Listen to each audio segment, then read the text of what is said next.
questions. The next item of business is a statement by Nicola Sturgeon on independence referendum. The First Minister will take questions at the end of her statement, and so there should be no interventions or interruptions. And I call on Nicola Sturgeon, First Minister. Presiding Officer, the campaign to establish this Parliament was long and hard.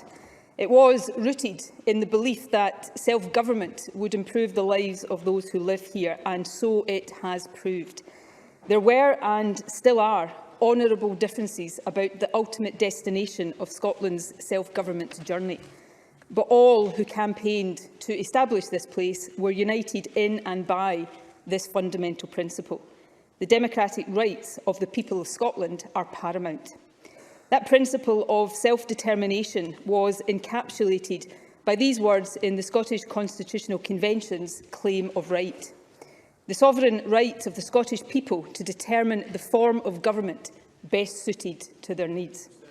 When the late Canon Kenyon Wright, who led the Convention, addressed Westminster's refusal to accept the democratic demand for a Scottish Parliament with this question, what if that other voice we all know so well responds by saying, "We say no and we are the state"? His answer, "Well, we say yes and we are the people," was simple but powerful, and it is as relevant now as it was then. Presiding Officer, last May the people of Scotland said yes to an independence referendum by electing a clear majority of MSPs committed to that outcome. The democratic decision was clear. 2 weeks ago, the Scottish Government started the process of implementing that decision with the first in the Building a New Scotland series of papers. That paper presented compelling evidence of the stronger economic and social performance relative to the UK of a range of independent countries across Europe that are comparable to Scotland. That should be both a lesson and an inspiration to us. Scotland, over generations, has paid a price for not being independent. Westminster governments we don't vote for, imposing policies we don't support, too often holding us back from fulfilling our potential. That reality has rarely been starker than it is now. The Conservatives have just 6 MPs in Scotland, barely 10% of Scottish representation, and yet they have ripped us out of the EU against our will.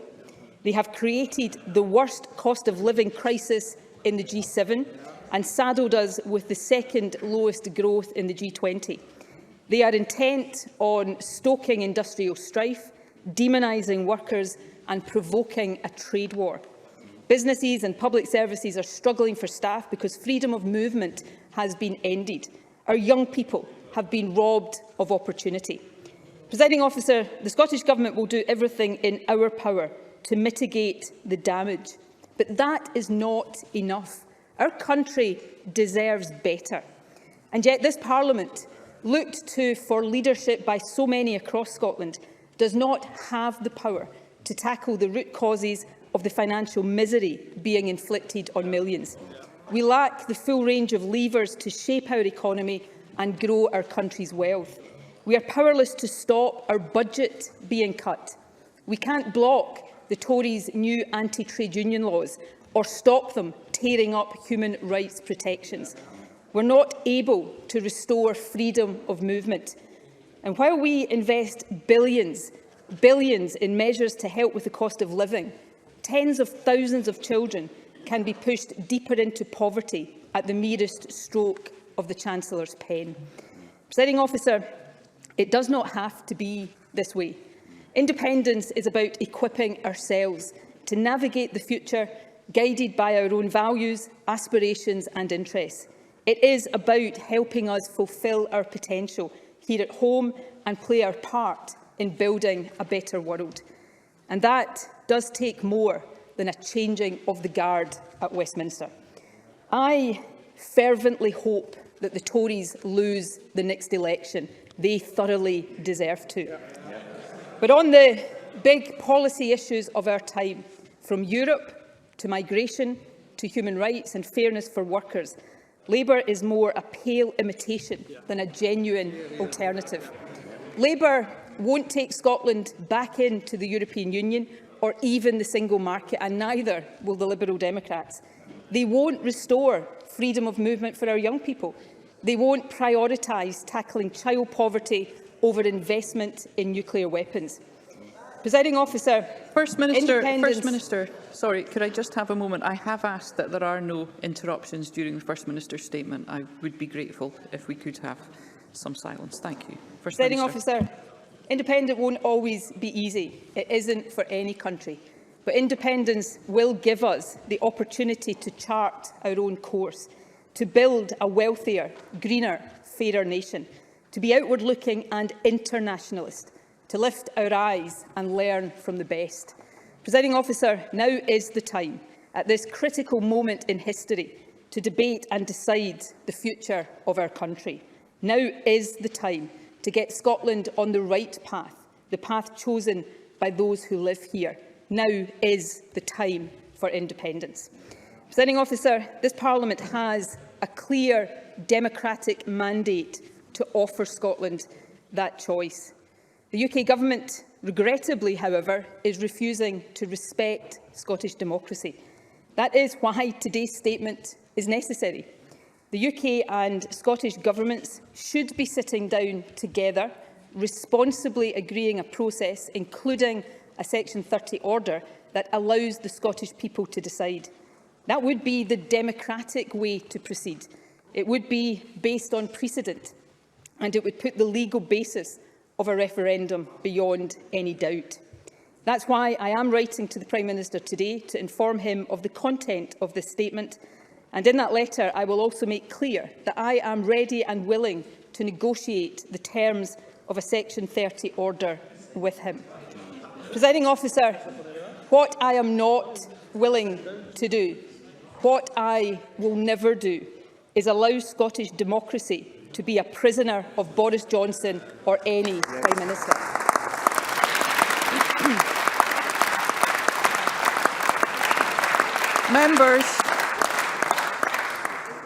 Members, there should be no interruptions. Thank you. Any interruptions? Thank you. Presiding Officer, the issue of independence cannot be suppressed. It must be resolved democratically. And that must be through a process that is above reproach and commands confidence. That is why I am setting out today the actions the Scottish Government and the Lord Advocate will take in the absence of a Section 30 order to secure Scotland's right to choose. My determination is to secure a process that allows the people of Scotland, whether yes, no or yet to be decided, to express their views in a legal, constitutional referendum so that the majority view can be established fairly and democratic. The steps I am setting out today seek to achieve that. They are grounded in and demonstrate this Government's respect for the principles of rule of law and democracy. Indeed, these core principles, respect for the rule of law and respect for democracy, underpin everything I say today. Respect for the rule of law means that a referendum must be lawful. That, for me, is a matter of principle, but it is also a matter of practical reality. An unlawful referendum would not be deliverable. Even if it was, it would lack effect. The outcome would not be recognised by the international community. Bluntly, it would not lead to Scotland becoming independent. Presiding Officer, it is axiomatic that a referendum must be lawful. But my deliberations in recent times have led me to this further conclusion. The lawfulness or otherwise of the referendum must be established as a matter of fact, not just opinion. Otherwise, as we have seen again in recent days, opposition parties will just keep casting doubt on the legitimacy of the process so that they can avoid the substantive debate on independence which Scotland deserves, but they so clearly fear. That is not in the country's best interests. Let me turn then to the detail of the steps we will now take to secure that objective of an indisputably lawful referendum, and then ensure that from today we can focus on the substance of why Scotland should be independent. Presiding Officer, I can announce, first of all, that the Scottish Government is today publishing the Scottish Independence Referendum Bill. I will draw attention in particular to three key provisions of this bill. Firstly, the purpose of the referendum, as set out in Section 1, is to ascertain the views of the people of Scotland on whether or not Scotland should be an independent country. In common with the 2014 referendum, indeed in common with the Brexit referendum and the referendum to establish this Parliament, the independence referendum proposed in the bill will be consultative, not self-executing, just as in 2014 and recognised explicitly in the 2013 White Paper. A majority yes vote in this referendum will not in and of itself make Scotland independent. For Scotland to become independent following a yes vote, legislation would have to be passed by the UK and Scottish Parliaments. Now, there has been much commentary in recent days to the effect that a consultative referendum would not have the same status as the vote in 2014. That is simply wrong, factually and legally. Let me be clear. The status of the referendum proposed in this bill is exactly the same as the referendums of 1997, 2014 and 2016. The next provision of the bill I wish to draw attention to relates to the question to be asked in the referendum.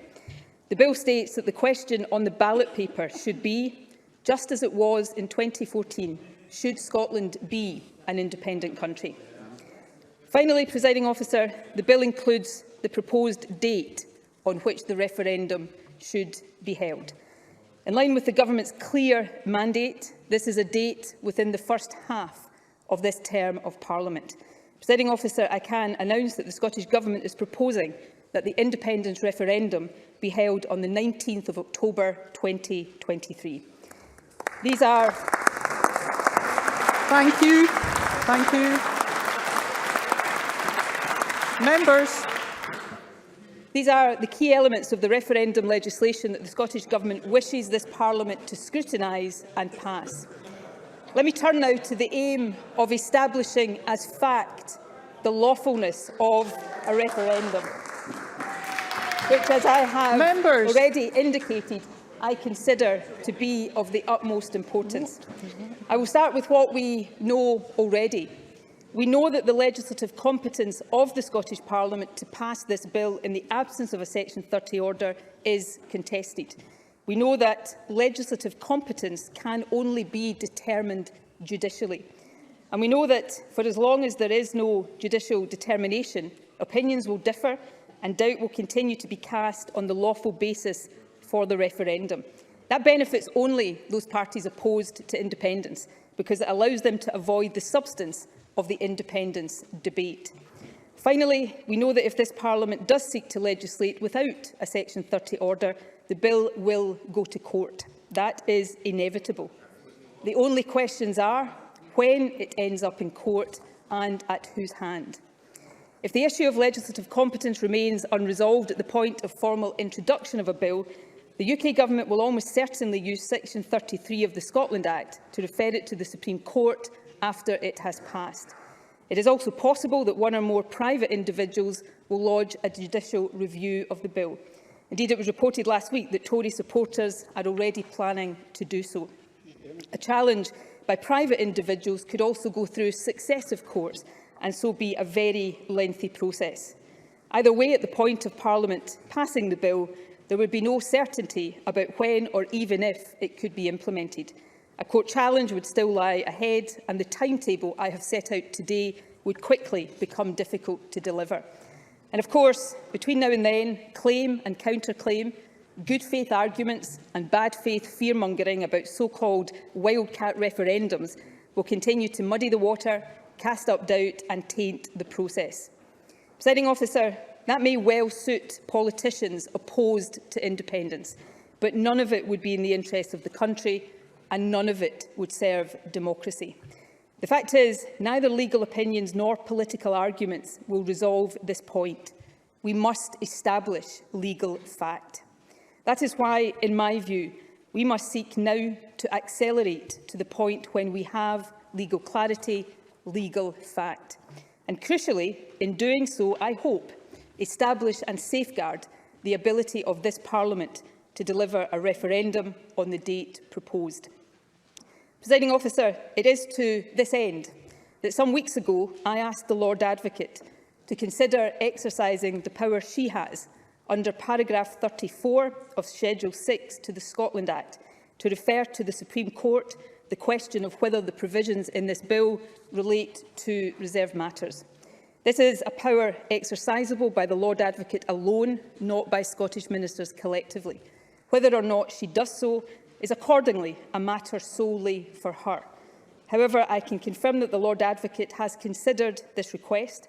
She has taken into account the following factors: this government's democratic mandate, the constitutional significance of this issue, the fact that the bill does raise a genuine issue of law that is unresolved, and the importance of ensuring that this government and Parliament act lawfully at all times.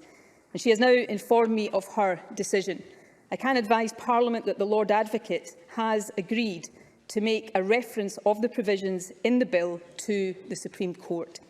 Indeed, Presiding Officer, as I speak, the process for serving the requisite paperwork on the UK Government by lawyers and messengers at arms is underway, and I can confirm that the reference will be filed with the Supreme Court this afternoon.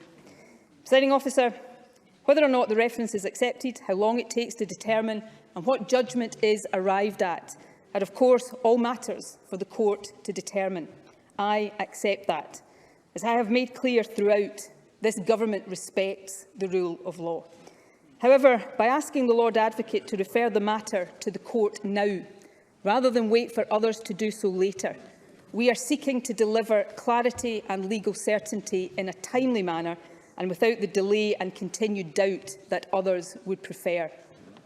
Presiding Officer, obviously, it is this government's hope that the question in this bill, proposing a referendum that is consultative, not self-executing, and which would seek to ascertain the views of the Scottish people for or against independence, will be deemed to be within the legislative competence of this Parliament. If that outcome is secured, there will be no doubt whatsoever that the referendum is lawful. And I can confirm that the Government will then immediately introduce the bill and ask Parliament to pass it on a timescale that allows the referendum to proceed on the 19th of October next year. It is, of course, possible that the Supreme Court will decide that the Scottish Parliament does not have power to legislate even for a consultative referendum. To be clear, if that happens, it will be the fault of Westminster legislation, not the court. Members. Obviously, that would not be the clarity we hope for. But if that is what the law establishing this Parliament really means, it is better to have that clarity sooner rather than later. Because what it will clarify, Presiding Officer, is this: any notion of the UK as a voluntary union of nations is a fiction. Any suggestion that the UK is a partnership of equals is false. Instead, we will be confronted with this reality. No matter how Scotland votes, regardless of what future we desire for our country, Westminster can block and overrule. Westminster will always have the final say. Presiding Officer, there would be few stronger or more powerful arguments for independence than that. And it would not be the end of the matter, far from it. I said earlier that two principles would guide what I said today: the rule of law and democracy. Democracy demands that people must have their say. So finally, in terms of process, let me confirm this, although it describes a scenario that I hope does not arise. But if it does transpire that there is no lawful way for this Parliament to give the people of Scotland the choice of independence in a referendum, and if the UK Government continues to deny a Section 30 order, my party will fight the UK general election on this single question: should Scotland be an independent country? Members. Presiding Officer. First Minister, if I may, members, I do think it's important, regardless of the content of any statement, that we adhere to parliamentary standing orders and that we continue to hear the statement without interruptions. Thank you. Presiding Officer, the path I have laid out today is about bringing clarity and certainty to this debate. Above all, it is about ensuring that Scotland will have its say on independence. I want the process set in train today to lead to a lawful constitutional referendum and for that to take place on the 19th of October 2023. That is what we are preparing for. But if the law says that is not possible, the general election will be a de facto referendum. Either way, the people of Scotland will have their say. Presiding Officer, as the Lord Advocate is now referring the question of legality to the Supreme Court, that need no longer be the subject of sterile political debate. Indeed, the sub judice principle and our own standing orders demand that the arguments on competence now be made in court and not here in this chamber. That means we can and we should now focus on the substance. That is what this government intends to do. In the weeks and months ahead, we will make the positive case for independence. We will do so with commitment, confidence and passion. Let the opposition, if they can, make the case for continued Westminster rule, and then let the people decide. Presiding Officer, to believe in Scottish independence is to believe in a better future. It involves an unashamedly optimistic view of the world, the belief that things can be better than they are now. Above all, it means trusting the talents and ingenuity of all of us who live here, no matter where we come from. It is not a claim to be better than anyone else. It is about looking around at all the other successful independent countries in the world, so many of them smaller than we are and without the resources we are blessed with, and asking, why not Scotland? Think of all our talents and advantages, unrivalled energy resources, extraordinary natural heritage, exceptional strengths in the industries of the future, brilliant universities and colleges, a highly skilled and creative population. There is no reason at all that an independent Scotland would not succeed. Nothing in life is guaranteed, but with hard work and the independence to chart our own course, Scotland will prosper. And the people of Scotland have told us, all of us in this chamber, that they want the right to decide. Presiding Officer, today we have set out the path to deliver it.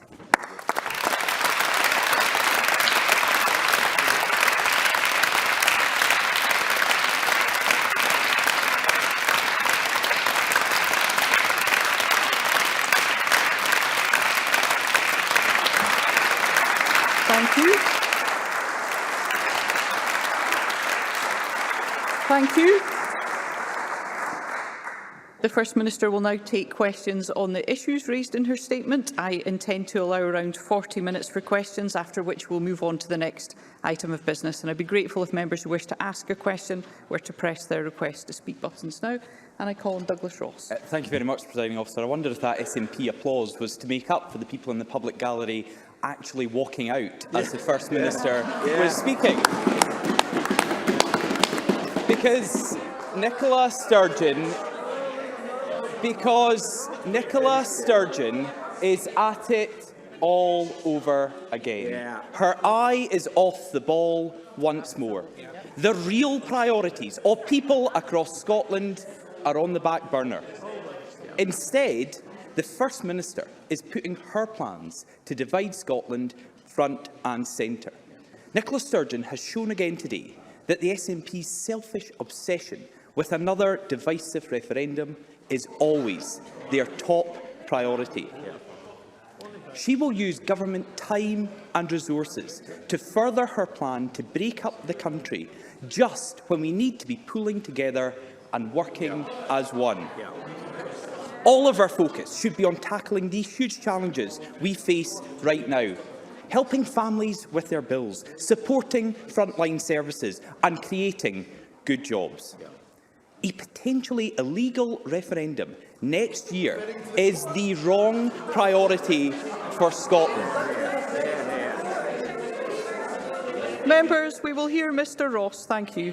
Well, SNP members are unhappy about that. It is being referred to the court because the legality of it is not known. Therefore, it is a potentially illegal referendum, and it would distract away from our recovery. It will damage our efforts to rebuild the country after COVID. It is also the last thing a clear majority of Scottish people want. The First Minister speaks of fear. The First Minister speaks of fear. But what concerns all of us is the price Scotland pays for her continued obsession with another referendum. So we won't play Nicola Sturgeon's games. We won't take part in a pretend poll when there is real work to be done. Real work on the global cost of living crisis. Real work to invest in public services. Real work to rebuild our economy. Those are our priorities. And they're the real priorities of people across Scotland as well. But instead of focusing on the right priorities, Nicola Sturgeon is railroading this Parliament into talking about the SNP's obsession. On the First Minister's watch, this is becoming a do-nothing Parliament. Nicola Sturgeon has confirmed today that she will introduce a bill for another independence referendum. But what is she doing about the country's top priorities? Nothing. Education, no bills. Drugs, no ideas. Ferries, none that float. That is Nicola Sturgeon Scotland, and this Parliament is beginning to be a Parliament that doesn't get to act on the people's real priorities. A Parliament that only exists to further the SNP's interests. A do-nothing Parliament with a First Minister obsessed with another referendum at all costs. So can I ask the First Minister, why should the people of Scotland's real priorities be put on the back burner for another divisive, damaging independence referendum? First Minister. Well, I think at the last count Douglas Ross had 3 jobs. He may be a do-nothing MSP, but this is certainly a do-much Parliament. Douglas Ross has also demonstrated Members, thank you. An apparent inability to actually listen to what was said in the statement. I know that the legality of a referendum passed by this Parliament without a Section 30 order is contested. That is why I have asked the Lord Advocate to refer the matter to the Supreme Court so that that can be put beyond any doubt. A referendum that goes ahead will be indisputably legal because the Supreme Court will have deemed it so. And at that stage, any claims about boycotts will sound even sillier than they do now and demonstrate one thing and one thing only. The Conservatives have no confidence in the arguments for the continuation of the Union. Now, we have this strange conundrum, don't we, in Scotland, where the Tories suggest that nobody in Scotland wants the opportunity to choose independence in a referendum, and yet they have somehow managed to elect a majority of MSPs in this Parliament who propose an independence referendum.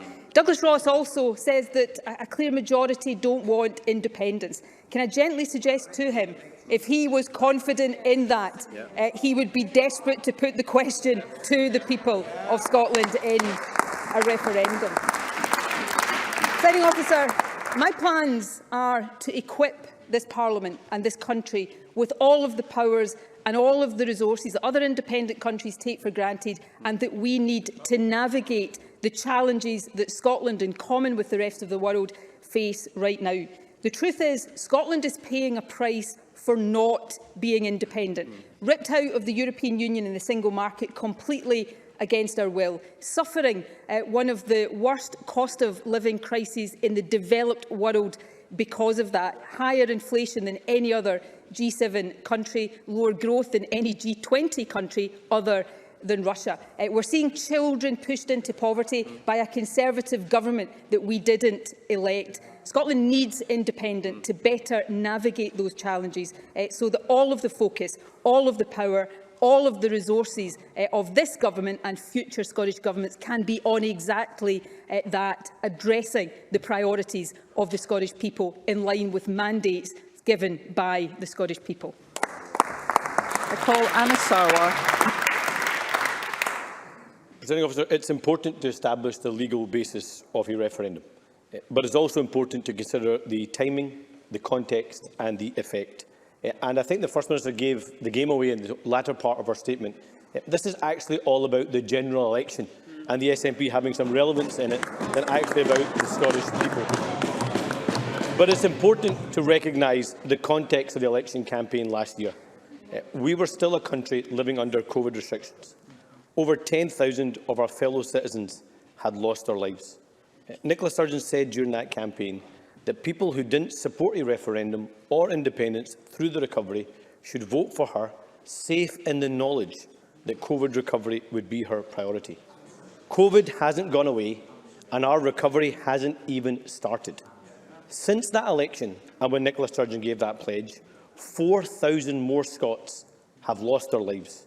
43 in the last week have died due to COVID. There are over 700,000 Scots on NHS waiting lists. Over 10,000 children and young people waiting for a mental health appointment. Almost 20,000 fewer businesses in Scotland today than when the pandemic began. And this week, the ONS warned that inflation could reach 11%, meaning higher bills and deepening the cost of living crisis. For households across the country, it doesn't feel like the crisis is over.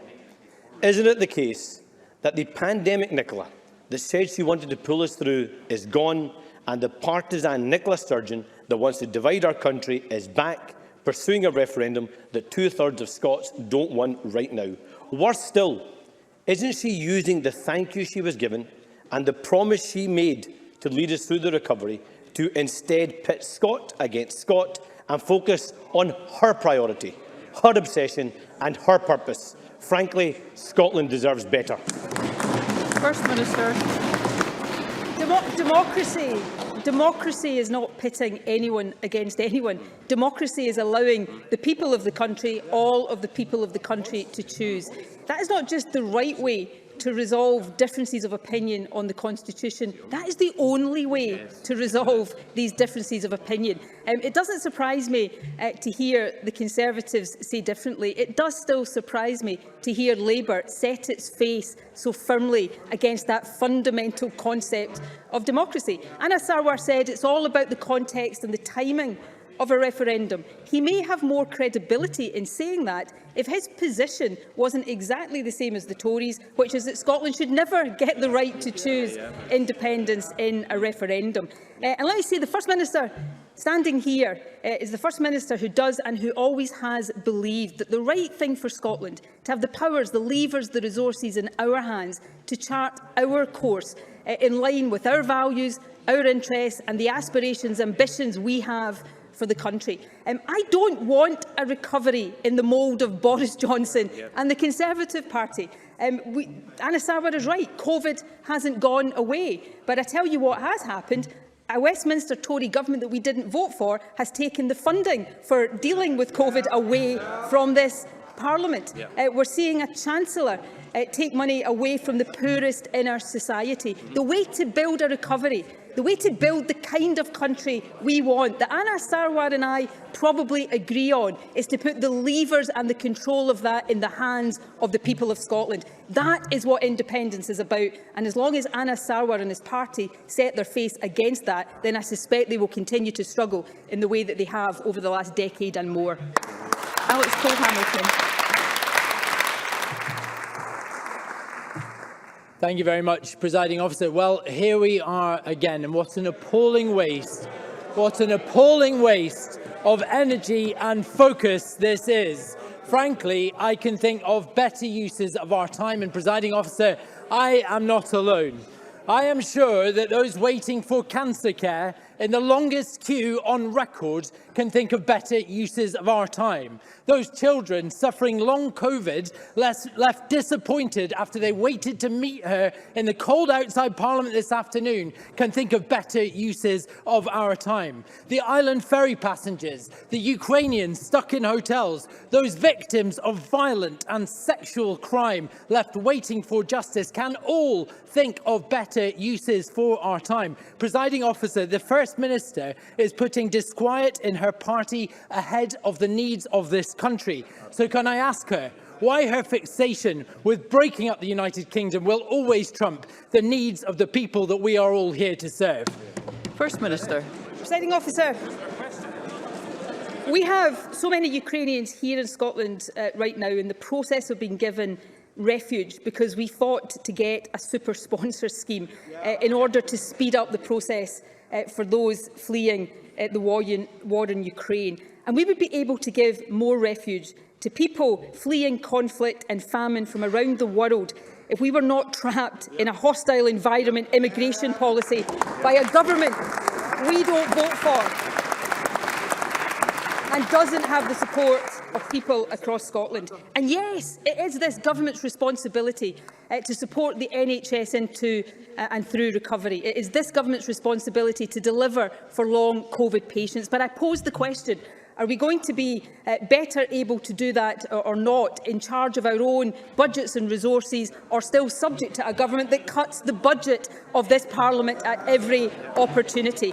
And finally, Presiding Officer, it's not that many years ago that Alex Cole-Hamilton and I were actually on the same side of a debate in the Brexit referendum, when he told people across Scotland, rightly, that Brexit would be a disaster, and so it is now proving. But the difference between Alex Cole-Hamilton and I is his party no longer even says that it would try to take Scotland back in to the European Union. Well, I don't want to give up on that European ideal and aspiration. Now the only route for Scotland back into the European Union and to the European family of nations is by becoming an independent country.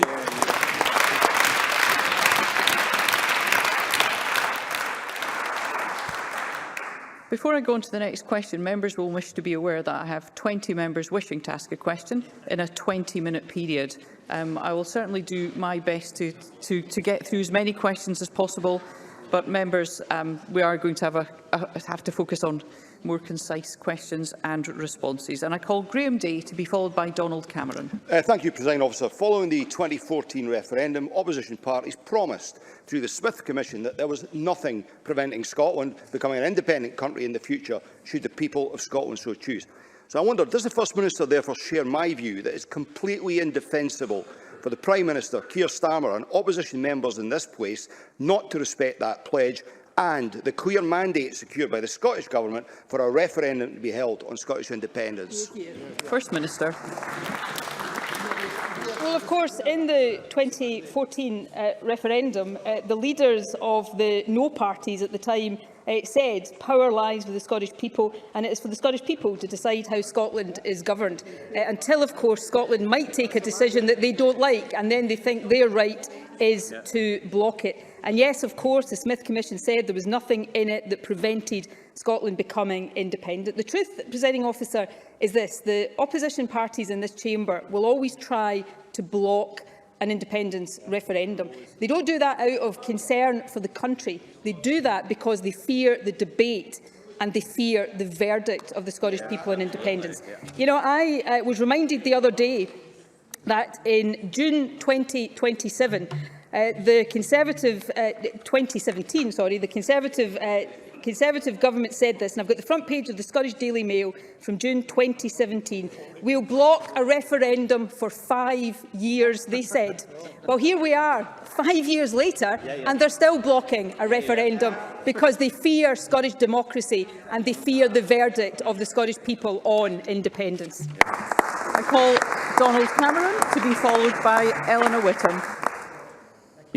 Given the centrality that the First Minister accords to the Lord Advocate in this process, and having set the precedent a few years ago with the Continuity Bill, will the First Minister, as a matter of urgency, commit to having the Lord Advocate herself appear in this chamber to answer questions from MSPs on the legality or otherwise of the proposals the First Minister has just outlined, given that sub judice rules don't apply in Scottish proceedings until parties' pleadings have been finalised?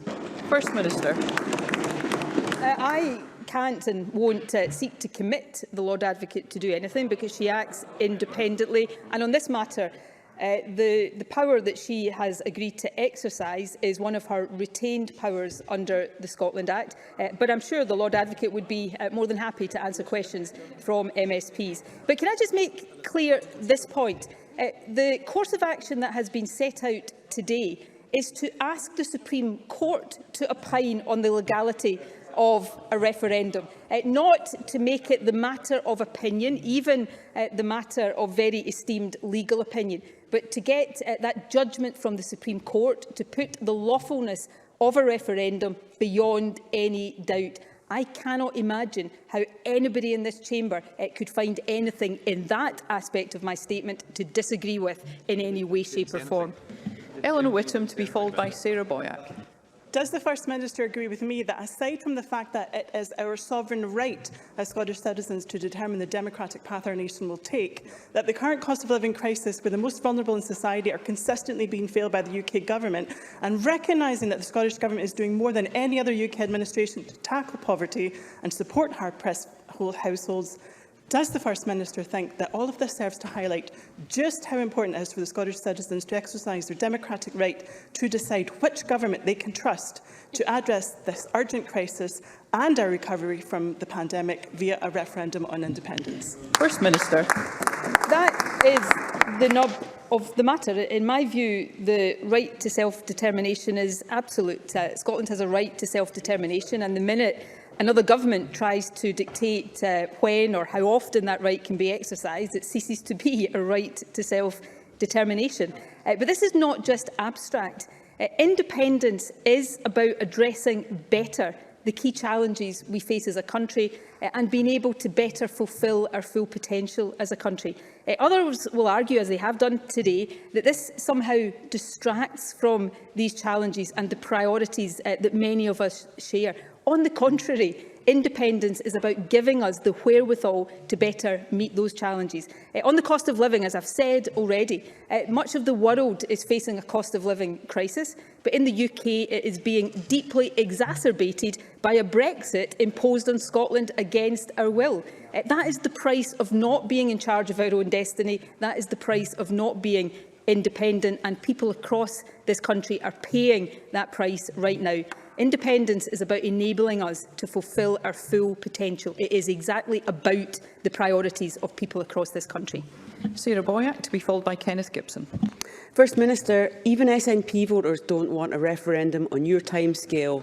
They want action on the cost of living crisis, and they need action now, not division, deflection or excuses from your government, which actually has the powers to deliver the support and change they need, so they do not have to choose between heating and eating. Fuel poverty predates Brexit and the pandemic. First Minister, how does a referendum in just under 16 months help those people who cannot afford their bills now, never mind this autumn or never mind winter? And when will your government take responsibility and use the powers you already have to the max? First Minister. Well, of course, we are using these powers. Let me set out how we are using the powers, just in this particular regard right now. So benefits that Social Security Scotland is in control of are increasing by 6% rather than 3%. So we are putting more money into people's pockets. Many of these benefits, of course, don't exist anywhere else in the UK. They have been established just in Scotland because we are using the power that we have. Most importantly, of course, the Scottish Child Payment. A child payment of that type doesn't exist in England, Wales or Northern Ireland. It exists in Scotland because we are using our powers. But what are the root causes of the cost of living crisis when it comes to energy? It's fuel prices, it's the energy market.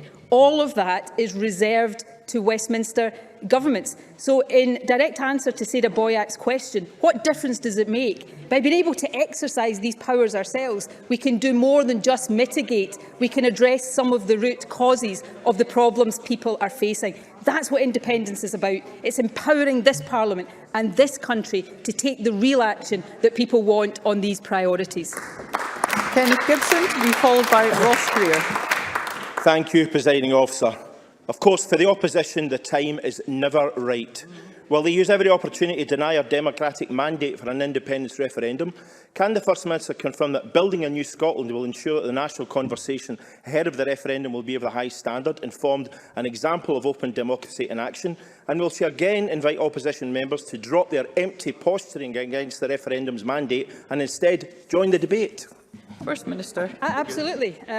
The Building a New Scotland series of papers will continue. It will set out the positive case for independence. It will take on and answer the tougher questions and challenges that people want to see answered. It will all be about the substance of the choice that we are asking people to make. It's perfectly legitimate in this chamber, in the democracy we live in, that people have different views and that people will want to make the opposite case. And therefore, my challenge to the opposition, the issues of process will now be determined, I hope, through the Supreme Court. Let's have the debate on substance. I and my colleagues will make the case for independence.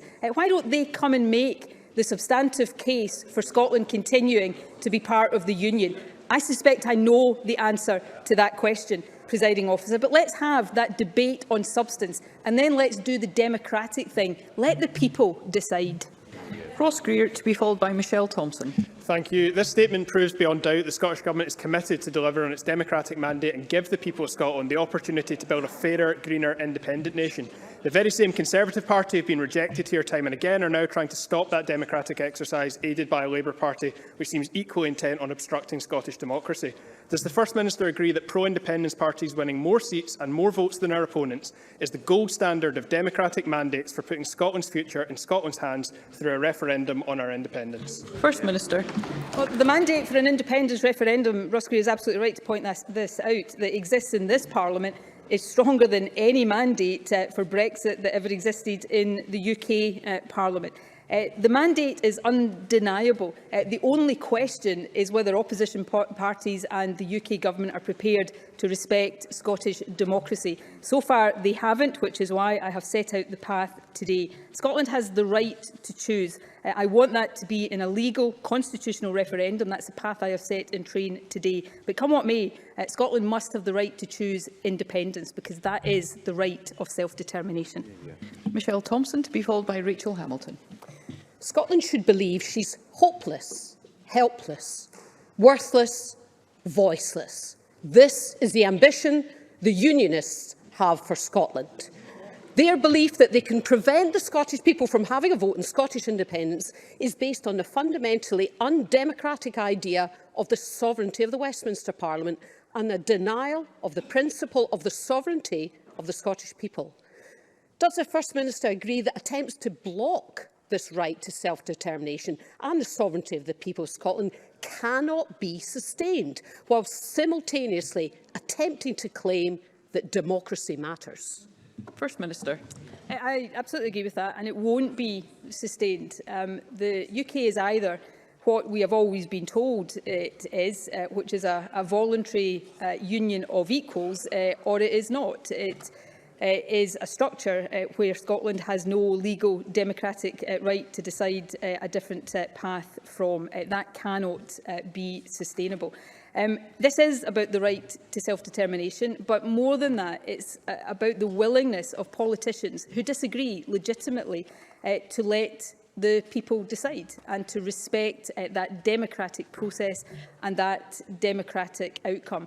I heard some unionist politician, I can't remember which one, they all begin to sound the same after a little while, in recent days say that the thing is they'd worked it out, that I didn't really want a referendum, and I didn't think that we would win one if we got one. Well, do you know what? I suspect if any of the unionist parties actually thought either of those things were the case, they'd be rushing to call my bluff. So there's an invitation today to all of them, Presiding Officer. Come on, call my bluff.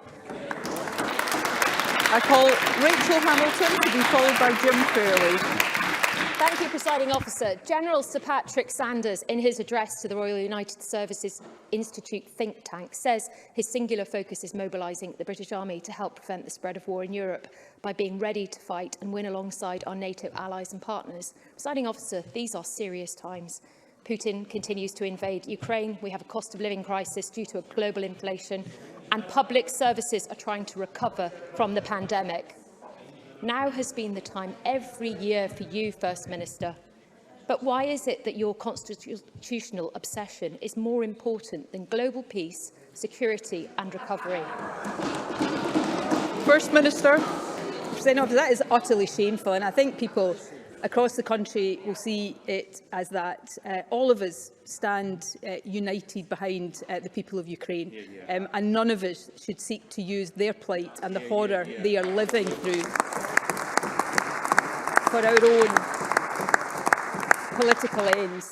But I tell you this, Presiding Officer, we do live in very, very serious times, which is why I want to see Scotland and independent Scotland being truly internationalist, rejoining the European family of nations and playing our full part, albeit as a relatively small country, in trying to build a better world for today and for future generations. And I don't think, I really don't believe that the response to what is happening across Europe right now and the gravity of that moment is in our own country to try to block democracy. Quite the reverse is the way to respond to that. Jim Fairley, to be followed by Pauline McNeill. Thank you very much, Presiding Officer. Can I first of all congratulate the First Minister and the Cabinet for delivering the voice of the people first, because Westminster is clearly intent on destroying the idea of the UK as a voluntary partnership of nations. A Tory UK government with only 6 MPs from Scotland, supporting this issue by Labour, is seeking to deny the democratic right of the people of Scotland to choose their own future. So the First Minister share my concern and indeed anger at this total disdain for the democratic will of the people of Scotland. And why are they so afraid of respecting the right of the people of Scotland to choose their own future? First Minister. Well, they're afraid of allowing people to choose their own future in Scotland because they are afraid and they suspect that when people get that opportunity, they will choose to be independent, because in the years since 2014, of course, we have seen all of the things that were promised by the No campaign turn to dust. We have seen many of the things that the No campaign said would happen if Scotland voted yes happen because Scotland didn't vote yes, chief amongst those, of course, being taken out of the European Union against our will. And more, they see that the best way to build the Scotland we want to see is by being in charge of our own destiny and not having that governed by politicians like Boris Johnson, that nobody, even in this Parliament, thinks is fit to be Prime Minister. So that's why the opposition want to block Scotland's right to choose, because they think Scotland will make a choice that they don't like, but that is not democratic. Pauline McNeill, to be followed by Jenny Minto. How can the First Minister give serious attention to addressing the fact that sexual crimes have increased by 15%, the highest since 1971, an issue I know she cares deeply about? Resolving the crisis in legal aid and the fact that the morale in Police Scotland is so low that we're losing hundreds of police officers.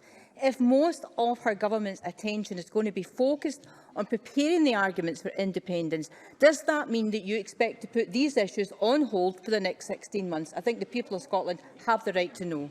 First Minister. No, of course it doesn't. And if that is the best the opposition can do, then clearly they are going to struggle to sustain a position in this debate. After the years of my party being in government, we have crime rates that are at their lowest level since 1974. This government, with of course the support of Parliament, has passed legislation on domestic abuse to make it more possible for people to get justice before the courts. We are supporting our justice system into and through recovery from COVID. But I come back to this central issue.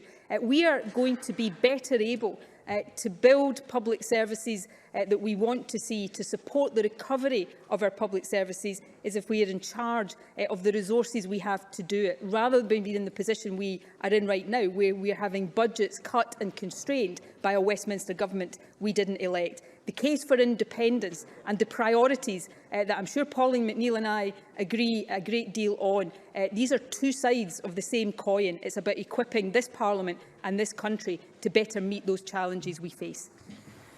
We have several members who would still wish to put a question. I will try to get to the end of this list, but I would be grateful for more concise questions and responses. I call Sandesh Gulhani, to be followed by Joe Fitzpatrick.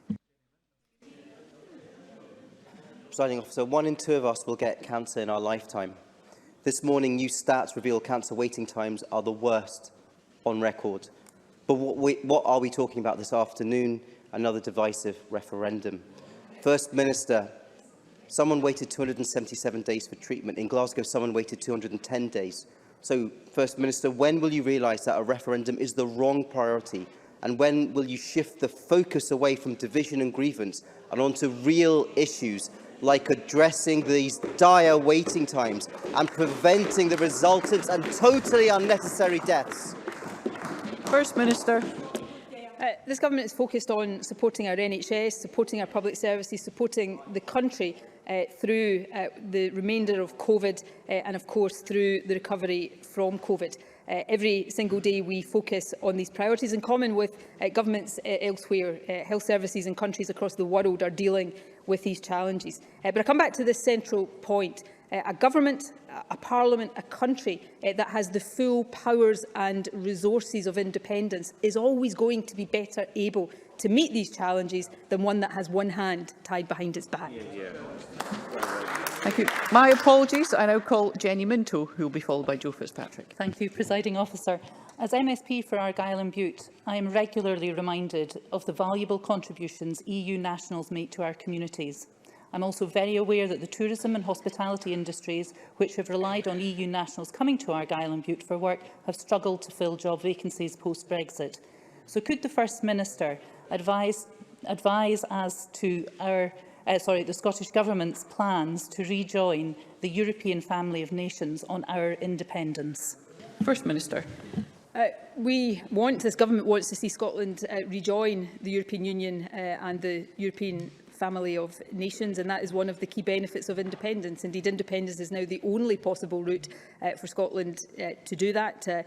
We know that there will be processes an independent Scotland requires to go through to achieve that, and indeed one of the papers that we will publish in the series that I have already referred to will set out the route to that in more detail. But the key point, I think, is understood across Scotland is that without independence there is no route back to the European Union, because not only are the Tories against that, we now disgracefully have the position where neither Labour nor the Liberal Democrats want to take Scotland back into the European Union or even the single market. They are now happy to allow the damage caused by the Tories to continue, and that demonstrates that the only route for Scotland back into Europe is by becoming an independent country. Joe Fitzpatrick, to be followed by Daniel Johnson. Presiding Officer, the First Minister has already mentioned the Scottish Child Payment, which has been delivered by Social Security Scotland from its headquarters in the Yes City of Dundee. Can the First Minister say more about how the powers of independence would enable this Parliament to go much further to deliver a fairer, more equal society, improving people's lives like we see in so many compatible countries in Europe and beyond? First Minister. Well, I think that is one of the biggest arguments for independence, is being in charge of our own resources so that we can dedicate all of our efforts to tackling poverty, and in particular lifting children out of poverty. And we can illustrate that, the fact that we have only partial power over social security, we can illustrate how that does hold us back. So this Parliament, using its limited devolved powers, has established the Scottish Child Payment, and of course now decided to double and then extend it further. That is lifting thousands upon thousands of children out of poverty. But at the stroke of the Chancellor's pen, £20 a week was taken away from families on universal credit, pushing children back into poverty. We need all of the powers of a social security system to make sure that everything we do is lifting children out of poverty, rather than the situation we have now, that everything we do is undermined by a government pulling in the wrong direction. Daniel Johnson, to be followed by Siobhan Brown. Could the First Minister clarify a point of process lying behind this statement? Did the Lord Advocate refuse to certify the referendum bill as being legally competent? And is that why the Lord Advocate is taking it to court rather than being brought before Parliament today? First Minister. I'm not going to breach the ministerial code by getting into legal advice. But what I've set out today, and I think members should listen to this point, because this point is really important. I asked the Lord Advocate to consider exercising the power she has under Schedule 6 of the Scotland Act to refer this matter to the Supreme Court. And the reason I did that is that I know that the power of this Parliament is contested, and if the ministerial code was otherwise, even if I was to bring forward and publish a dozen legal opinions on competence, the opposition would say, but that's only an opinion, the referendum's going to be illegal, and they would undermine the process. So I think it is better to ask the Supreme Court for its judgment on the lawful basis of the referendum, and then nobody can gainsay that, because it is no longer a matter of opinion, it is a matter of legal fact. Siobhan Brown, to be followed by Oliver Mundell. Thank you, Presiding Officer. As MSPs, we are all acutely aware that Scotland currently faces a workforce crisis throughout every industry and sector. With an ageing population, it is impossible for us to magic up people to fill all these roles. Does the First Minister agree with me that only as Scotland becoming independent with normal powers such as immigration, employment law, energy and borrowing powers, just to name a few, that we can start to recover from the COVID crisis and also really start to address the cost of living crisis? First Minister. Again, if you speak, as I do regularly, to individuals, to people in public services, to businesses across the country, one common theme will emerge, and that is a shortage of labour, making it more difficult to tackle the backlog in our National Health Service, making it more difficult for businesses to recover.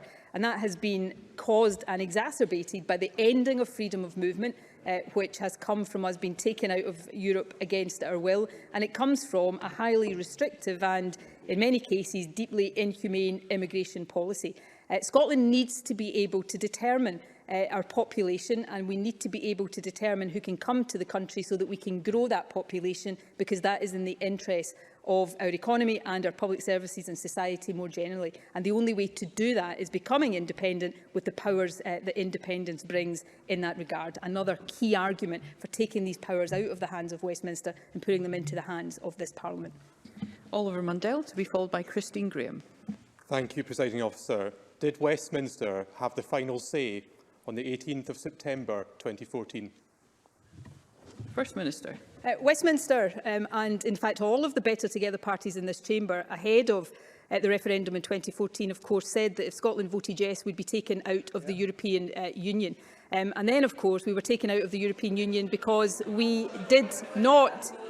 Well, come on to an important point, actually. Oliver Mundell probably didn't mean to be helpful in that question, but he has been. But I'll come back to that in a second.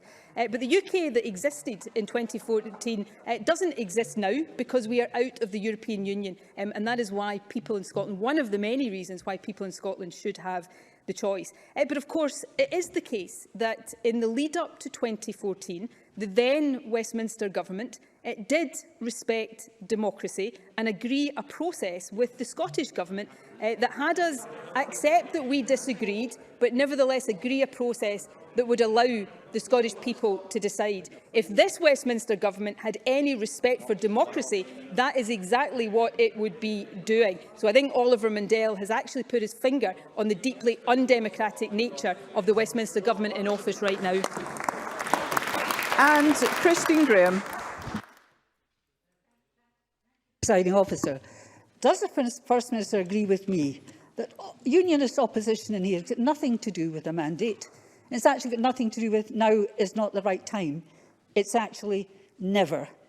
Defending a permanent veto by one partner nation to prevent another partner nation from simply exercising its right to choose its constitutional future. And in those circumstances, does the First Minister agree with me? Opposition parties in here should be ashamed of themselves. First Minister. Thank you, members. On so many matters, Presiding Officer, I agree with that. But on this matter, yes. You know, it is entirely legitimate for us to disagree on the merits and the substance of independence. That's the stuff of democracy. What it is never acceptable to do is to try to block democracy because you fear the outcome of the democratic choice people will make. That's what the Conservatives are doing. Shamefully, it's what Labour and the rather misnamed Liberal Democrats are doing. But the right of people of Scotland to self-determination is there and it will be exercised. Thank you. That concludes point of order. Jackie Bailey. Thank you, Presiding Officer. It is clear to me that the Lord Advocate has been unable to sign the referendum bill, which is why it hasn't been introduced to Parliament. But the important issue is the First Minister was in the position of answering questions on behalf of the Lord Advocate. Given that the referral to the Supreme Court is an independent process, free from the influence of the First Minister, then surely the Lord Advocate should make a statement to this chamber and answer questions about that process. Would the Presiding Officer, as a matter of urgency, consider this alongside the Bureau? Thank Ms Bailey for her point of order. I have no doubt that the Bureau will consider this in due course. Thank you.